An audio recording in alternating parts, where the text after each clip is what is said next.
Bonjour à tous, chers Croque lecteurs. Nous en sommes déjà au 3e épisode de cette nouvelle saison. Que pensez-vous de notre nouvelle organisation? J'espère que cela vous plaît. Au menu du jour, Jonathan va nous servir un roman s'intitulant Génération K, écrit par Marine Carteron. Il sera suivi par quelques bulles présentées par Prudence. Enfin, Angélique nous a préparé un dessert des plus alléchants avec une petite interview. Mais sans plus attendre, laissons place aux amuse-gueules. Bonjour Anna, quelles sont les nouvelles de l'actualité littéraire? Aujourd'hui, je vais vous présenter le Salon du livre jeunesse de Montreuil qui a pour thème Sens dessus-dessous. Il se déroulera du 30 novembre au 5 décembre 2016 à l'espace Paris-Est de Montreuil. Vous pourrez y retrouver 330 exposants et 2000 auteurs et illustrateurs en dédicace. Parmi les auteurs que nous connaissons bien, Charlotte Bousquet, Timothée de Fontbelle, Jean-Christophe Tixier, Carole Trébord ou bien encore Vincent Villeminot seront présents.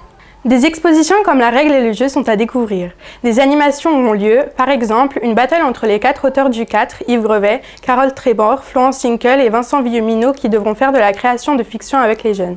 L'équipe Croque Lecture va donc s'empresser de préparer des interviews de tous vos auteurs préférés. Un salon à ne surtout pas manquer. De quelle information vas-tu nous parler? Encore une fois, vous n'allez pas être déçus car le phénomène U4 continue avec la sortie de U4 Contagion le 3 novembre 2016. Ce nouveau roman est une compilation d'œuvres inédites écrites encore une fois par les 4 auteurs du 4, Florence Hinkel, Carole Trébord, Yves Grevet et Vincent Villeminot. Ces nouvelles nous racontent donc les péripéties de Séverine, de Philippe, le président de la République française et de bien d'autres encore, comme Happy, le chien de Yanis, ayant senti bien avant ses maîtres qu'une catastrophe se préparait. Ensuite, vous pourrez découvrir des bandes dessinées de Marc Lisano, Pierre-Yves César et Lilian. Enfin, vous retrouverez les œuvres des 4 gagnants du concours de fanfiction U4 lancé en mars dernier. De quoi ravir tout le monde, même les moins bons lecteurs. Bonjour Jonathan, de quel livre vas-tu nous parler aujourd'hui? Aujourd'hui, je vais vous parler du roman fantastique de Marine Carteron, intitulé Génération K, publié aux éditions d'Urwerg dans la collection Épique. Cet auteur a écrit seulement une trilogie intitulée Les Autodafeurs. Mais après son succès, Marine Carteron se lance dans un nouveau projet intitulé Génération K.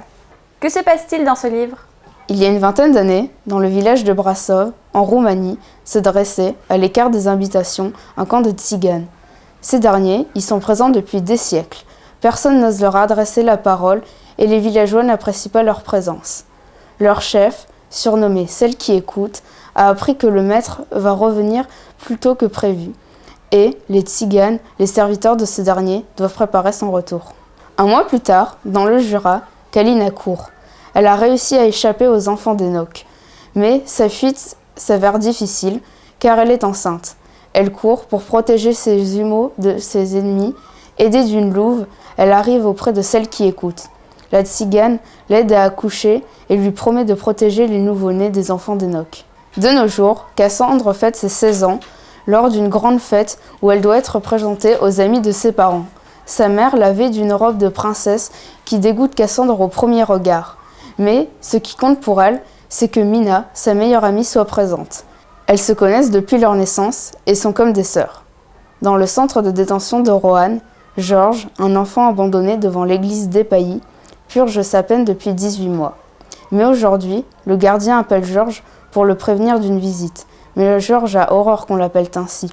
Il utilise sa bête noire afin de chercher la peur du gardien. Pour se défendre, le gardien utilise son taser et Georges finit à l'infirmerie. Qui est ce maître? Pourquoi ces adolescents doivent-ils être protégés des enfants d'Enoch? Quelle est l'origine de la bête noire de Georges? As-tu apprécié ce livre? L'ouvrage intitulé Génération K m'a beaucoup plu. Ce roman fantastique est l'œuvre de Marine Carteron. Tout d'abord, j'ai apprécié le genre fantastique de ce livre. Premièrement, j'ai apprécié le fait que des personnages possèdent un ADN spécial qui leur donne des pouvoirs. Effectivement, Cassandre, Mina et Georges ont un ADN hors du commun, qui offre pour Cassandre le don d'entendre les cœurs battre, pour Mina la capacité de déceler le mensonge grâce au battement des cœurs, et pour Georges le redoutable don de posséder une bête noire pouvant s'introduire dans la tête des gens. Deuxièmement, j'ai apprécié que cet ADN soit convoité par certaines personnes voulant s'approprier les pouvoirs qu'il apporte. En effet, le père de Cassandre, Karl, veut s'approprier les dons de cet ADN à des fins encore inconnues. Pour terminer, j'ai bien aimé le fait qu'une personne possède tous les chromosomes K qui constituent l'ADN et par conséquent possède tous les pouvoirs que peut offrir l'ADN. mais aussi que cette personne revienne après une longue période. Effectivement, une personne nommée Lemaître possède tous les dons que peut procurer l'ADN tant convoité et revient à la vie quelques siècles après sa dernière apparition. D'autre part, j'ai particulièrement apprécié les 3 personnages principaux pour leurs différents caractères et Karl, le père de Cassandre, pour sa personnalité mystérieuse. Pour commencer, l'un des personnages qui m'a le plus plu est Georges pour son caractère. En effet, bien que Georges paraît être un malfrat, c'est une personne juste avec de bonnes ambitions. Cependant, il n'hésite pas à enfreindre la loi pour remplir ses missions. Ensuite, j'ai également apprécié Cassandre et Mina pour leurs différences. Effectivement, bien qu'elles se connaissent depuis leur naissance, elles sont très différentes. Par exemple, Mina est plus féminine que Cassandre et cette dernière est moins sérieuse que son amie. Bien qu'elles soient différentes, elles sont très liées et inséparables. Pour finir, j'ai également aimé Karl dans le rôle du méchant et le fait que nous ne connaissions pas encore ses ambitions. En effet, Karl nous cache son jeu depuis le début de l'histoire jusqu'à ce qu'on apprenne qu'il fait secrètement des expériences dans le but de créer des chromosomes K. Pour conclure, j'ai apprécié le genre fantastique de ce livre et j'ai également apprécié les personnages principaux de ce roman pour leurs caractères originaux. Vivement la suite! Maintenant, laissons la place à Prudence. Alors, quel album vas-tu nous présenter ? Voici maintenant Fils de dragon, album racontant le périple touchant d'un jeune garçon pour devenir dragon. Publié aux éditions Albin Michel Jeunesse en octobre 2016, cet album est le dernier fruit de la collaboration de Sébastien Pérez et de Justine Brax. Prudence, présente-nous l'histoire de cet album. Leur vol est majestueux, leurs crocs plus acérés encore que ceux d'un tigre blanc. Yomon regarde les siens avec admiration. Yomon est un petit garçon élevé depuis qu'il est tout jeune par les dragons, au sommet des montagnes, loin des villages et des champs. Chaque dragon lui a offert une écaille pour en faire un drap, aujourd'hui reconverti en habit. Malheureusement, Yomon ne vole pas, il ne brise pas de pierre avec ses dents. Son cri ne s'entend pas et rien d'autre ne sort de sa bouche que de la salive. Certainement pas un feu ardent. Yomon n'a pas le corps d'un dragon, mais il en a le cœur. Le plus grand désir de Yomon est de devenir un dragon. Alors, sur les conseils de Cuiron, le dragon le plus vieux et le plus sage de la colonie, il va partir en quête des 5 reliques que les 5 rois ont volées au dragon il y a bien longtemps. À la levée de la brume, le garçon emprunte le chemin qui mène aux hommes. Qu'as-tu pensé de Fils de dragon ? Fils de dragon est vraiment un très bel album qui vaut la peine d'être lu. Au cours du voyage de Yomon, nous traversons différents paysages et rencontrons différentes personnalités. Tout d'abord, la couverture de cet album est tout simplement magnifique. Les notes fluo diffèrent des couleurs froides du reste de la couverture, bleu sombre. Avec ce choix de couleurs, nous retrouvons la discrétion des dragons et leurs feux ardents. Sur cette couverture, nous retrouvons Yomon et Cuiron, les 2 personnages importants de cet album. Pour poursuivre, dans cet album, on retrouve les caractéristiques du conte. Tout au long de l'histoire, nous observons différentes notes féeriques, que ce soit par le texte ou les illustrations. En effet, Yomon doit trouver les 5 reliques volées des dragons, des éléments importants mais seulement présents dans l'album. De plus, les illustrations de Justine Brax nous emportent encore plus dans cet univers imaginaire, autant par les couleurs choisies que par les différentes méthodes utilisées, par exemple le collage ou la modification numérique. Ensuite, Yomon est un personnage tout à fait intéressant. En effet, il sait très bien qu'il n'est pas un dragon, mais en rassemblant toute sa volonté, il va tout faire pour en devenir un. Il ne s'arrête pas là où il est, il ne baisse pas les bras, il continue de croire encore et encore à son rêve. C'est une belle preuve de courage. Pour conclure, Fils de dragon est un merveilleux album aux couleurs entraînantes dans l'univers des dragons grâce à Justine Brax. L'écriture de Sébastien Pérez est douce et colle parfaitement avec le style de l'illustratrice. Grâce à ce duo extraordinaire, nous découvrons au fil des pages l'histoire émouvante de Yomon vers son destin de futur dragon.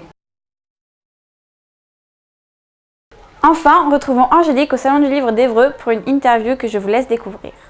Bonjour Pascal Perrier. Nous voudrions revenir sur votre dernier roman, Fille de présidente. Pouvez-vous en résumer l'histoire ? Bonjour à tous les collégiens de Magny-en-Vexin. Fille de présidente, c'est l'histoire d'une fille, peut-être une fille de présidente. C'est l'histoire d'Angèle, dont la maman se présente pour l'élection présidentielle. Alors, elle est candidate. La grande question est, va-t-elle être élue ? Qu'est-ce qui vous a poussé à aborder le sujet des élections présidentielles ? C'est très d'actualité en ce moment, on parle beaucoup des élections présidentielles. J'ai commencé à écrire ce livre, on n'en parlait pas encore beaucoup, mais en discutant régulièrement avec des élèves dans les collèges, dans les écoles, je m'aperçois que finalement la conscience politique passe un peu au-dessus des élèves. C'est-à-dire que est-ce que vous savez bien tous ce que c'est que la droite, que la gauche, etc. Ça me semblait intéressant vraiment d'approfondir le sujet sans que ça soit complètement, où est-ce qu'il est, fille de présidente, sans que ça soit un cours ou un documentaire, c'est vraiment un roman. C'est drôle normalement, c'est enlevé, on est dans la vie d'Angèle et pas dans autre chose, c'est-à-dire qu'elle a une vie normale quand même, mais quand même un peu bouleversée parce que sa maman est candidate. Donc, ce qui m'intéressait, c'était de donner par petites touches des informations sur ce que c'est que la vie politique, tout en faisant un roman, j'espère, drôle et puis enlevé, et qui plaît. Quand sortira la suite des aventures d'Angèle et de sa mère? Le prochain tome s'appelle Sans problème et sans papier, et il sort au mois de janvier prochain, donc dans 2 mois. Vous allez publier un roman intitulé QI 142. Et alors, qui aborde le thème de la différence. En quoi est-ce un sujet qui vous a intéressé? On pense souvent que quand on a un QI au-dessus de la moyenne, alors certains disent être surdoué, d'autres, enfin il y a plein de mots pour dire, on est forcément un bon élève et que tout se passe forcément très bien. Et c'est pas vrai. Il y a au moins un tiers des enfants à haut potentiel qui ont une scolarité extrêmement difficile. J'en côtoie un de près et donc ça m'intéressait vraiment d'approfondir le sujet, pas du côté tout est facile pour moi, tout va très bien, merci, où est le problème, mais du côté je suis différent, j'ai un QI qui est plus élevé que les autres. Ça veut peut-être dire un tas de choses, mais ça ne veut pas forcément dire que je suis différent des autres et ma vie, je peux trouver une place dans ma vie aussi. Je peux trouver une place dans la société aussi. Vous écrivez des romans à 4 mains avec Sylvie Bossier. En quoi est-ce différent de l'écriture habituelle en solitaire?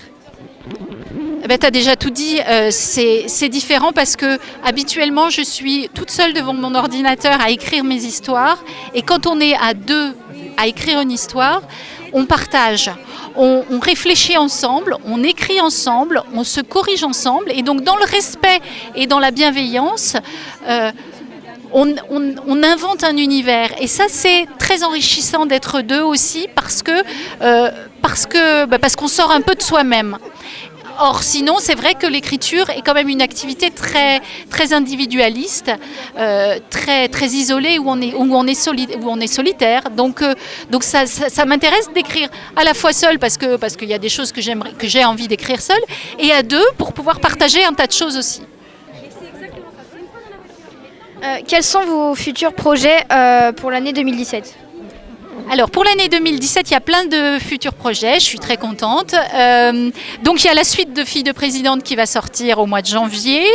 Il y a aussi une histoire d'un petit samouraï qui arrive en janvier aussi chez Bayard. Au mois de mars, il y a 2 nouveaux carnets de Zoé Gabin. Donc c'est une collection où la maman est photographe animalière et donc les 2 enfants vont dans tout un tas de pays pour voir des animaux. Et là, ils vont rencontrer des tigres et des chevaux de Prevlaski, enfin des chevaux sauvages en Mongolie.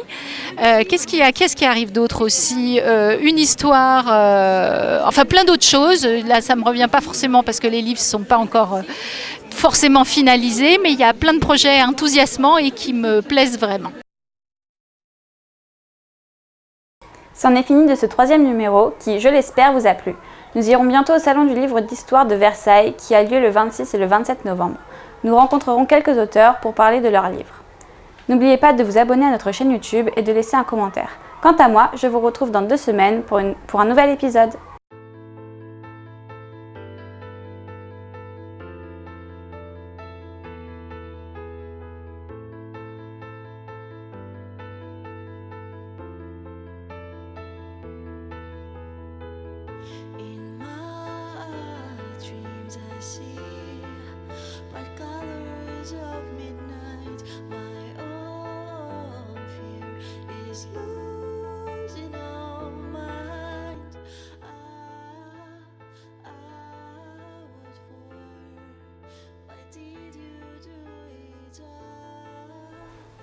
À toi Blanche. Bonjour Rana, quelles sont les nouvelles de l'actualité littéraire? Super. Ça fait genre la fille trop bête. Ah, regarde, elle sourit, c'est bien. Boulot. De quelle information? Enfin, vous pourrez découvrir des bandes dessinées de bas. Se lance dans une...